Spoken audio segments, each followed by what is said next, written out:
નમસ્કાર મિત્રો, સમગ્ર ગુજરાતનું હવામાન યુટ્યુબ ચેનલમાં આપ સૌ મિત્રોનું સ્વાગત છે। આજે તારીખ 2 ઓક્ટોબર 2025। અત્યારે મિત્રો તમે સિસ્ટમ સક્રિય જોઈ શકો છો। એક બંગાળની ખાડીમાં વેલ માર્ક લો પ્રેશર ને એક અરબ સાગરમાં well mark low pressure system સક્રિય છે। બંગાળની ખાડીવાળી સિસ્ટમનો ટ્રેક તમે જોઈ શકો છો, જે મોડલ દ્વારા દર્શાવવામાં આવ્યો છે।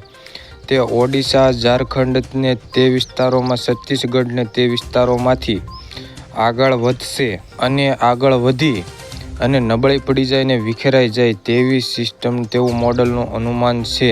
અને હજુ મોડલમાં પણ ફેરફાર થઈ શકે છે। આ સિસ્ટમનો ટ્રેક બદલી પણ શકે છે અને આગામી સમયમાં આ સિસ્ટમ ગુજરાત ઉપર પણ આવી શકે છે।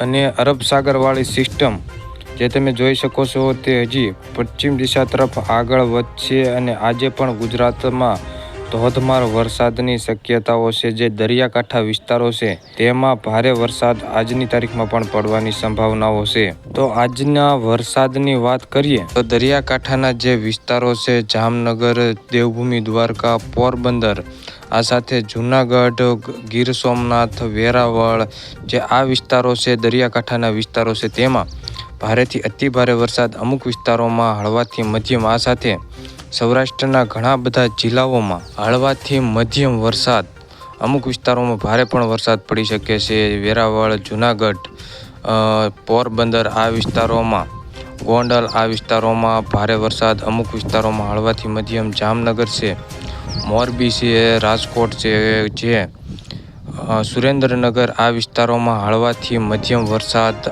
અને કચ્છના વિસ્તાર છે, જે ભુજ, માંડવી, જે આ બધા વિસ્તારો છે તેમાં પણ હળવાથી મધ્યમ, ઉત્તર ગુજરાતમાં પણ હળવાથી મધ્યમ વરસાદ, જે મધ્ય ગુજરાત છે, અમદાવાદ, આણંદ, ખેડા તે વિસ્તારોમાં પણ હળવાથી મધ્યમ, અમુક વિસ્તારોમાં છૂટો છવાયો ઝરફરાટ રહી શકે છે।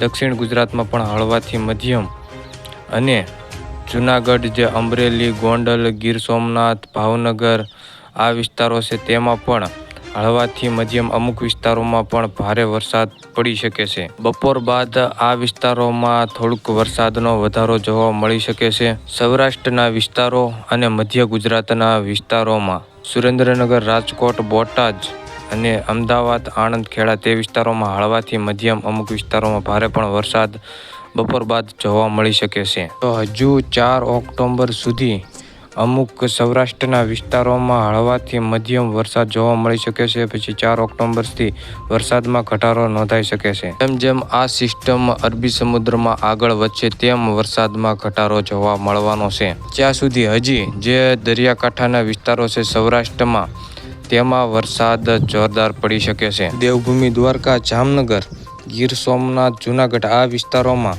હળવાથી મધ્યમ, અમુક વિસ્તારોમાં ભારે પણ વરસાદ પડી શકે છે 4 ઓક્ટોબર સુધી, અને કચ્છના વિસ્તારોમાં પણ ત્યાં સુધી અમુક વિસ્તારોમાં હળવાથી મધ્યમ વરસાદ રહી શકે છે। તો મિત્રો, આ મારી માહિતી કયા જિલ્લામાંથી જોવો છો ગુજરાતના, અને તમારા જિલ્લામાં કેવો વરસાદ હતો તે કોમેન્ટ કરવાનું ભૂલતા નહીં। વિડીયોને લાઇક કરી અને તમામ મિત્રો સુધી શેર કરી દેજો। રેગ્યુલર ચોમાસા દરમિયાન હવામાનની અપડેટ અને સિસ્ટમની અપડેટ તમારા સુધી મળતી રહે।